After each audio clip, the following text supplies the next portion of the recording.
गिरगावकर साहेबांना विनंती करतो की आपण 2 शब्द व्यक्त करावे. भारताला समतेचा संदेश देणारे महात्मा बसवेश्वर, महाराष्ट्राचे आराध्य दैवत छत्रपती शिवाजी महाराज, राजमाता जिजाऊ, थोर समाजसुधारक अहिल्यादेवी होळकर, भारतीय घटनेचे शिल्पकार डॉक्टर बाबासाहेब आंबेडकर, साहित्य सम्राट अण्णाभाऊ साठे या थोर महापुरुषांना व महामानवांना अभिवादन करतो.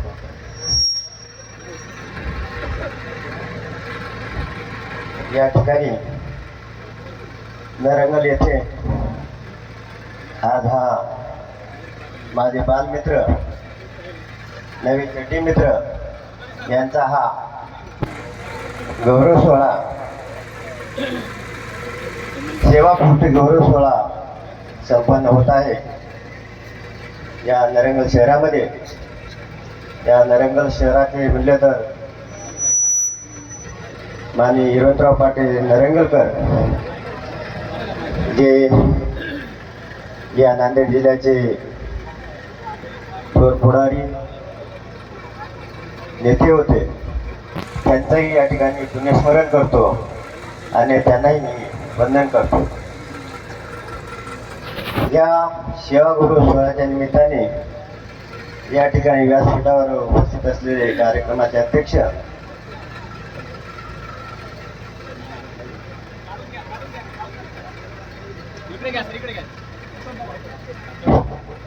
तर या ठिकाणी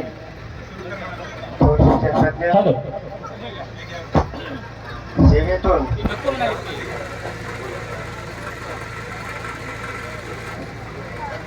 गुरुजी शाळेचं शिक्षण दानाचं काम पूर्ण केल्यानंतर देखील समाजसेवेचं काम यांनी अखंड चालू ठेवलेलं आहे. या देगलूर बिलोली तालुक्याचे नेते माननीय मिसाळे गुरुजी, कार्यक्रमाचे सत्कारमूर्ती महाराष्ट्र राज्याचे मुख्यमंत्री,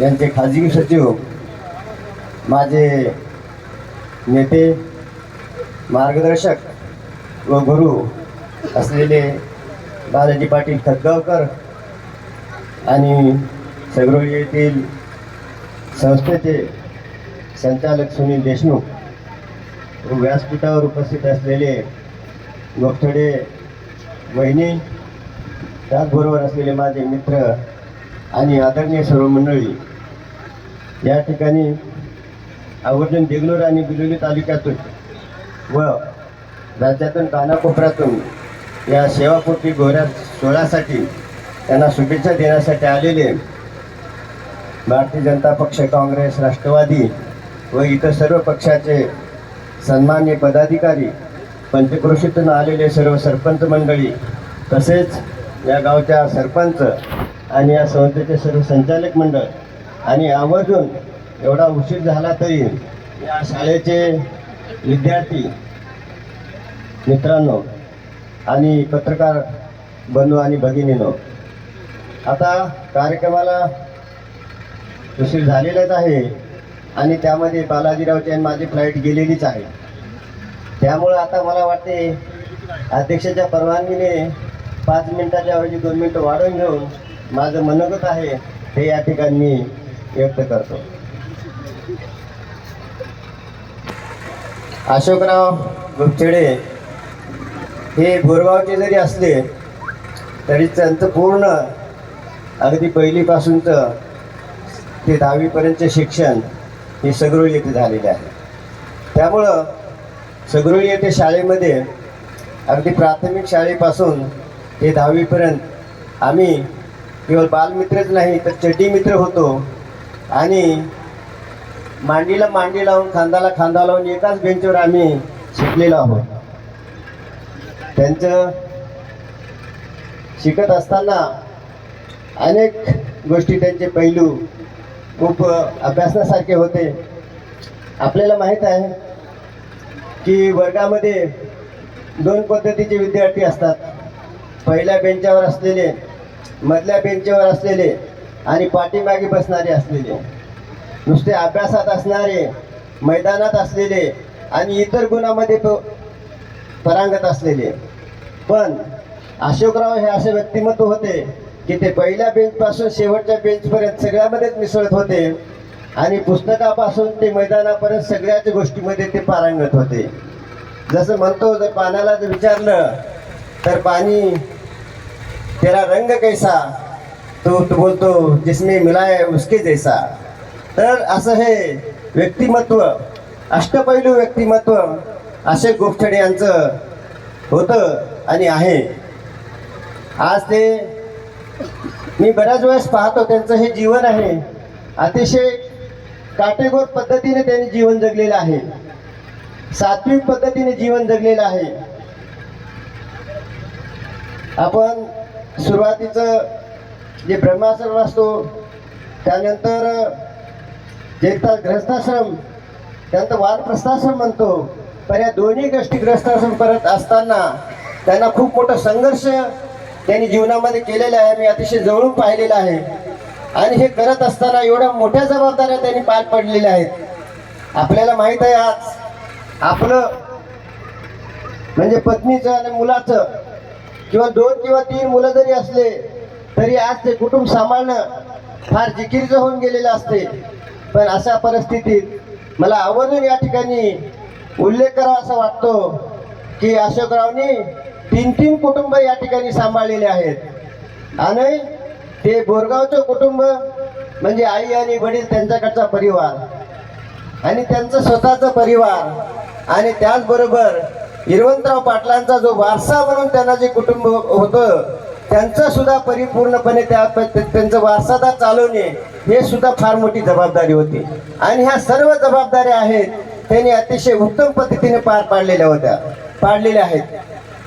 आणि या पार पाडत असताना कुठल्याही पद्धतीचं त्यांच्यावर आरोप किंवा कुणी त्यांच्यावर टिपका ठेवावा अशा पद्धतीची काळजी त्यांनी पूर्ण आयुष्यभर घेतलेली आहे. मला माहीत आहे, आपल्या जर स्वतःच्या खिशामध्ये स्वतःचे जर पैसे असेल तर आपण ते कशाही पद्धतीने खर्च करू शकतो. परंतु एखाद्याने आपल्याला सांभाळण्यासाठी दिलेले पैसे असतील तर त्याची काळजी खूप घ्यावी लागते. त्या पद्धतीने त्यांनी हिरवंतराव पाटलांनी जी जबाबदारी त्यांच्यावर सोपवलेली होती, हे पारसा पद्धत पुढे चालवण्याचं ते काम जे आहे ना, स्वतःचं कुटुंब सांभाळण्यापेक्षा खूप मोठं होतं. ते काम जे आहे ना, खूप कठीण आहे. आणि हिरवंतराव पाटलांनी ज्या पद्धतीने एक हिरा शोधून त्याच्या खानदार त्या कुटुंबाची आणि त्या परिवाराची, कुटुंबाची आणि वारसा सोपवलेला आहे. एवढं मोठं शाळा, नरंगलची शाळा, शेवाळीची शाळा, मला वाटतं तमलूरची शाळा आणि त्याचबरोबर समाजसेवेचं कार्य, हे सगळं त्यांच्या खांद्यावर होतं. आणि हे सगळं त्यांनी, हे जे वजन आहे त्यांनी समर्थपणे केलेलं आहे. याचा मला खूप खूप अभिमान वाटतो. आज या ठिकाणी त्यांचं सेवा निवृत्ती म्हणून बऱ्याच उल्लेख केलेला, पण पत्रिकेवर किंवा कुठेही पाहिलं तर सेवा गौरव आहे, कुठं निवृत्तीचं दिसलेलं नाही. त्याच्यामुळं हिरवंतराव पाटलांचं जे आता जे कार्य आहे समाजसेवेचं, आता तो भाग वेगळा करा नाही. ग्रस्ताश्रमामधून जे पुन्हा वानप्रस्थामध्ये आपण प्रवेश करतो, तर आता वानप्रस्थाश्रम म्हणजे पूर्वीच्या काही जंगलामध्ये किंवा कुठेही जातो, पण त्याच्याऐवजी आता हा सेवा गौरव आहे, ते आता सेवाश्रमामध्ये जाणार आहेत. म्हणजे समाजाची सेवा आणि इतर पद्धतीनं हिरवंतराव पाटलांचं जे उर्वरित कार्य आहे, ते जे मोठं कार्य आहे ते त्यांना पुढे न्यायचं आहे. आणि त्यासाठी आमचे जे माजी विद्यार्थी आहेत त्यांना समर्थपणे सोबत देण्यासाठी, साथ देण्यासाठी आमचे अनिल तोष्णीवाल आहेत, बाबू गोसलोड आहेत, सोनकांबळे उत्तम आहेत आणि यांना सगळ्याचा आशीर्वाद आम्हाला बालाजी पाटील खतगावकर यांचा आहे. त्यामुळं या ठिकाणी आपले अशोकरावचे व्याही जे आहेत मिसाळे गुरुजी, आज त्यांच्याकडे पाहिल्यानंतर सकाळी आम्ही मित्रामध्ये चर्चा करत होतो, अनेक विषय चर्चा करत. मिसाळे गुरुजीला निवृत्त होऊन किती वर्ष झाली असतील असं वाटत होतं. तर कोणी नक्की सांगू शकले नाही. कोणी म्हणजे 5 वर्ष 10 वर्ष. मला न रावले मी त्यांना विचारलो, सर तुम्हाला सेवानिवृत्त होऊन किती वर्ष झाले? तर म्हणजे किती व्हावं? सेवानिवृत्त होऊन 25 वर्ष झालं. 25 वर्ष म्हणजे असे सेवा गौरव सोहळे 2 वेळेस होऊ शकतात. पहिले 33 वर्ष, नंतरचे 33 वर्ष. आणि पहिल्या 33 वर्षामध्ये त्यांनी ज्ञानार्जनाचं काम केलेलं आहे. आणि आता हे नंतरचं 25 वर्ष झाले, अजून 7 वर्ष करतील. आणि नंतर ती जबाबदारी मला वाटते आपले गोपछेडे साहेबांकडे हस्तांतरित करतील, किंवा त्यांना जेव्हा वाटलं तेव्हा ते हस्तांतरित करतील. आणि यापुढे आमचा मित्रपरिवार, आम्ही सगळे जे या भागाचा जो विकास करायचा आहे, राहिलेला आहे, जेव्हा आपल्या राज्याचे मुख्यमंत्रीचे अहोरात्र मेहनत करत सगळ्या महाराष्ट्राचा जो विकासाचा आराखडा तयार करतात, आणि तो विकासाचा आराखडा तयार करत असताना कुठेतरी त्यांना किंचित नेहमी वाटते की या आराखड्यामध्ये आपल्या जिल्ह्याचा, त्यातल्या त्या देगलूर आणि बिलोली तालुक्याचा हा सुद्धा आपला छोटासा आराखडा जो आहे तो कुठेतरी त्यांच्या बुद्धीमध्ये आणि त्यांच्या मनामध्ये सतत घोळत असतो. आणि ते वारंवार बोलून दाखवत होतात. आपण राज्याचा एवढा मोठा विचार करत असताना आपल्या भागाचं काय? जेव्हा माहीत आहे, आपण जेव्हा वाढायला भंडारा असतो तेव्हा वाढपी असतो, तर वाढीत असताना तो पंक्तीला वाढतो, पण तो वाढत असताना आपले नातेवाईक, आपले मित्र, आपले कुटुंब कुठे जेवायला बसलेत काय हे शोधत असतात. आणि आपले नातेवाईक मित्र जर पंक्तीच्या शेवटी असेल तर तो शेवटी जाऊन तिथं वाढायला चालू करतात. तर त्या पद्धतीने त्यांचा जो विचार आहे की आपला हा देगलूर बिलोली भाग, नांदेड भाग हा जरी महाराष्ट्र राज्याच्या अतिशय कोपऱ्याला पंक्तीच्या शेवटी जरी असला तरी आपण यांना पाठीमागून जाऊन वाढून देऊ शकतो का, याचा विचार त्यांच्या मनामध्ये नेहमी असते. या ठिकाणी मी त्यांच्याशी मागील बालाजी पाटील खतगावकर यांच्यासोबत मागील 16 वर्षापासून मुंबईमध्ये राहतो. त्यांच्या मार्गदर्शनाने काम करतो. आज मंत्रालयामध्ये काम करतात. पण त्यांचं जे नेहमी ध्यास आहे आपल्या जिल्ह्याकडे असतो. आणि जिल्हा हे करत करत आपल्या जिल्ह्याचाही विकास झाला पाहिजे, आपल्या देगलूर बिलोली तालुक्याचाही विकास झाला पाहिजे, हा दृष्टिकोन सतत असतो. मी जेव्हा सेवानिवृत्त झालो त्यावेळेस लगेच दुसऱ्या दिवशी म्हणाले, गिरगावकर कल्याण डोंबिवली महापालिकेला शहर अभियंता म्हणून जॉईन व्हा. मी कमिशनरला बोललो. आता मोठे साहेब आहेत, त्यांना लगेच नाही म्हणता येत नाही. मी म्हणलं ठीक आहे साहेब. पुन्हा 15 दिवसांनी त्यांनी विचारले, तू जॉईन झाला का नाही? मला बायोडाटा नेऊन दिला का नाही? म्हणलं साहेब द्यायचं. अजून का दिला नाही? साहेब म्हणलं आता आयुष्यभर मी हीच नोकरी केली, म्हणलं आता पुन्हा तीच करू का? मग तू काय करणार म्हणे? मी म्हणलं साहेब तुमचा जो ध्यास आहे जिल्ह्याचा विकासाचा, देगलूरच्या विकासाचा, राज्याच्या करत असताना मला तुमचा सहाय्यक म्हणून ठेवा. म्हणजे तुमचं जे काम थोडंसं मी जर हलकं करू शकलो त्या माध्यमातून तर तेवढंच आपल्या समाजाचे कल्याण होईल आणि माझं सुद्धा मला छंद म्हणून काम करता येईल. तर ते म्हणजे फार मोठं अवघड काम आहे, तुला हे केलं तर तुला फ्रस्ट्रेशन येईल. म्हणले हे अवघड काम आहे, अतिशय अवघड आहे. तू यामधून तुला कदाचित तू यशस्वी होशील असं नाही, परंतु हे समाज करत असताना, काम करत असताना हे अवघड आहे आणि तुझा तो पिंड नाही. तू म्हणजे दिसायला तुझे विचार आणि भावना हे अतिशय नाजूक आहेत, हे सण होण्याच्या पलीकडचे आहेत. कारण मला माहीत आहे आज समाजामध्ये जितक्या असंख्य समस्या आहेत त्या समस्या न पाहण्याच्या पलीकडच्या असतात. शिक्षणाच्या समस्या, आरोग्याच्या समस्या अतिशय भयानक आहेत. मागच्या वेळेस बालाजी पाटील खतगावकरांनी सगळीला मार्गदर्शन केलं. ते मार्गदर्शन इतकं भावनिक झालेलं होतं. सर्व उपस्थित मंडळी आपली तहान आणि भूक सोडून त्यांचं भाषण, मार्गदर्शन, प्रबोधन हे अतिशय ध्यान देऊन ऐकत होते. कार्यक्रम झाल्यानंतर मला चंद्रकांत पाटील भेटले, गोपछेडे पाटील भेटले, आमचे माधवराव जाधव भेटले, बिलोलीमधले कुंजनाथ सावकार भेटले, देगलूरमधले बरेच मंडळी भेटले. म्हणले अजूनही बालाजीराव खतगावकर साहेबांनी अजून किमान 1 तास तरी बोलायला पाहिजे होते साहेब, तुम्ही वेळ नाही, आमचं मन भरलं नाही. त्यांचं भाषण ऐकणं, आम्हाला मार्गदर्शन करणं, आमचं ऐकण्याचं अजूनही मन आहे. म्हणून अजूनही आवर्जून लांबून आज या ठिकाणी मंडळी त्यांचं भाषण आवर्जून ऐकण्यासाठी आलेले आहेत. त्यांचं वाक्य जे आहे ऐकण्यासाठी किंवा त्यांच्या सहवासात राहण्यासाठी आपल्याच भागातील नाही तर राज्यातील कानाकोपऱ्यामधून त्यांना केवळ सहवास भेटावा, 5 मिनिटाचा जर सान्निध्य भेटावा, त्यांचं मार्गदर्शन भेटावं एवढ्यासाठी येत असतात. त्यांच्या बोलण्यामध्ये नेहमी ज्ञानेश्वरी, गाथा, भगवद्गीता, कुराण, सर्व धर्माबद्दलचं विश्लेषण आणि मनुष्य जीवनाबद्दलचं आध्यात्मिक मार्गदर्शन असते. काम 2 मिनिटाचं असेल तर 5 मिनिटाचं मार्गदर्शन करतात, कारण ते करणं गरजेचं असते. तुम्ही काम करत असाल तर ते का करता आणि त्याच्यातला पॉझिटिव्ह काय आहे आणि अंतिम ध्येय काय असलं पाहिजे ते करतात. पण मला प्रश्न पडला होता की बालाजीराव हे सगळीला आम्ही सोबतच होतो, नंतर नोकरीला आम्ही सोबत होतो, पण हे अध्यात्म परमात्मा गाथा माऊली ज्ञानेश्वर हे कुठून शिकले? आता त्यांना बोलायची तर माझी हिंमत होत नव्हती. पण असंच एकदा पंढरपूरवरून पुण्याला जात असताना आणि पुण्यावर मुंबईला जात असताना कधी कधी वेळ भेटला तर विडुंगा म्हणून ते जोक पण करतात.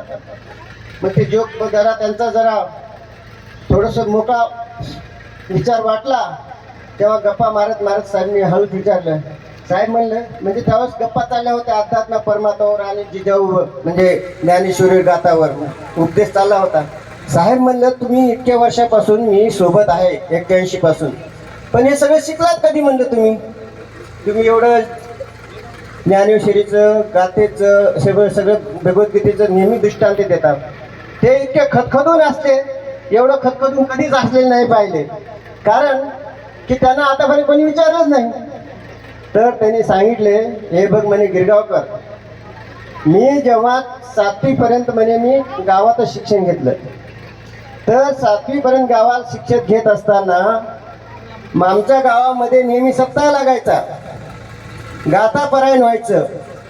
त्यामध्ये जे ज्ञानेश्वरीचं वाचन व्हायचं, पठण व्हायचं, त्यासाठी माझी आई नेऊन तिथं बसवायची. म्हणजे ज्ञानेश्वरीचं पठणाचं गाथाचं वाचन करायचं काम बालाजीराव साहेबांकडे होतं आणि त्याचं विश्लेषण करणं आणि त्यावर प्रबोधन करणं आणि प्रवचन करणं हे काम महाराजाचं होतं. त्यामुळे त्यांचं जे जीवन आहे त्या काळी अतिशय ज्ञानेश्वरीचं माऊलीचं यांच्या विचाराचा गाढा प्रभाव त्यांच्या विचारावर होता. केवळ तेच नाही, त्यांचे आई आणि वडील हे देखील वारकरी संप्रदायामध्ये आहेत. त्यांच्या कुटुंबावर देखील पूर्ण वारकरी संप्रदायाचा प्रभाव आहे. जेव्हा मी त्यांना भेटायला गेलो नोकरी लागल्यानंतर गावी, तर त्या ठिकाणी खदगावला गेल्यानंतर त्यांचे वडील त्या ठिकाणी होते आणि काही गावाकडून पाहुणे मंडळी आले होते. तर ते पाहुणे मंडळीने त्या ठिकाणी एवढ्यासाठी आले होते की बालाजीरावांना नोकरी लागलेली आहे आणि मोठ्या पदावर आहेत, तर त्यांना भेट घ्यायची होती. तर त्यांनी भेट घेत असताना ते पाहुणे बाहेर गावून आले आणि त्यांचे वडील नामदेवराव यांना म्हणाले की पाहुणे मला बालाजीरावला भेटायचं आहे म्हणे. हो भेट ना म्हणे, हे काय सगळे आहेत ना म्हणे, भेट ना म्हणे. नाही तसं नाही म्हणे. तर त्याच्यामधले बालाजी पाटील कोणते आहेत? तर त्यांच्या वडिलांनी जे उत्तर दिलं की हे सगळे जे आहेत म्हणे माझे मुलं आहेत. हा जो विचार आहे माऊलीचा आणि ज्ञानेश्वरीचा अतिशय मनावर पटून जाणार आहे आणि खोल विचार करण्यासारखा आहे. आणि त्यांचं आज सुद्धा आपल्याला मार्गदर्शन आणि प्रबोधन ऐकायचं आहे. पण यापुढे मला हेच सांगायचं आहे की या ठिकाणी आशिष गोपछडे सेवापूर्ती झाल्यानंतर देखील या ठिकाणी नवीन पूर्तीनंतर सेवापूर्तीनंतर समाजसेवेचं काम हाती घेतील याबद्दल निश्चितच माझ्या मनामध्ये शंका नाही आहे. आणि यात या ठिकाणी कार्यक्रमाला आवर्जून लहान मुलं विद्यार्थी आणि विद्यार्थी मित्र आहेत. तर या ठिकाणी माझाही सत्कार करण्यात आला, त्याबद्दल मी संयोजकाचं आभार मानतो. पण माझं आभार सत्कार का करण्यात आला, कदाचित मला असं वाटतंय की यापुढे येणाऱ्या समाजकार्यासाठी मला त्यांनी हत्तीचं बळ या सत्कारामधून निर्माण करून दिलेले आहे. आणि येणारे विद्यार्थी या भागामधले या ठिकाणी जे उपस्थित आहेत त्यांनी बालाजीराव पाटलांचा, उत्तम सोनकांबळे साहेब यांचा आदर्श डोळ्यासमोर ठेवून आमच्यापेक्षाही उत्तुंग त्यांचं शिक्षण व्हावं, आमच्यापेक्षा मोठे तुम्ही कामगिरी करावं, ही यामागची भूमिका या ठिकाणी संयोजकाची असेल असे मला वाटते. मला बालमित्रांना या ठिकाणी याच उपदेश करायचा आहे की बालमित्रांनो, आपलं जे आहे ध्येय हे वयाच्या 18 वर्षापर्यंत निश्चित करायचं आहे आणि ते ध्येय वयाच्या 25व्या वर्षापर्यंत पूर्ण करायचं आहे. जर वयाच्या 25व्या वर्षाच्या आत जर तुमचं ध्येय पूर्ण नाही झालं तर त्यानंतर व्यवसाय, उद्योग यामध्ये वळून वयाच्या 30व्या वर्षाच्या आत पूर्ण केले पाहिजे. आणि या 30 वर्षाच्या आत जर तुम्हाला कुठलं यश नाही मिळत तर घाबरून जायचं नाही, पण तो पूर्ण केले. आज जर परिस्थिती अशी पाहिली, आज जो समाजासमोरचा समस्या आहे या भागातील नव्हे, पूर्ण महाराष्ट्रातला आहे, सुशिक्षित बेरोजगारांचा आहे. शिकून ग्रॅज्युएट झालेले आहेत, पोस्ट ग्रॅज्युएट झालेले आहेत, परंतु नोकऱ्या नाहीत. पण वय गेलेलं आहे. पण वय म्हणजे 30 वर्ष झाल्यानंतर असं एक परिस्थिती असते की 30 वयानंतर नवीन शिक्षण घेण्याची जे बौद्धिक आणि शारीरिक क्षमता असते ती कमी होत गेलेली असते. त्याच्यामुळे त्यांना पुन्हा नैराश्य येतो, व्यसनाधीनता जातात. मग असं वाटतं की आपण जीवनामध्ये काहीच करू शकत नाही. म्हणून विद्यार्थी मित्रांना आणि भगिनींना मला आवर्जून सांगायचं आहे की या वयामध्ये अभ्यास किंवा व्यासंग हे डोळ्यासमोर उद्दिष्ट ठेवून 18 तास आपण अभ्यास केला पाहिजे. हेच वय आहे की तुम्हाला भविष्याचं निश्चित धोरण ठरवण्याचं.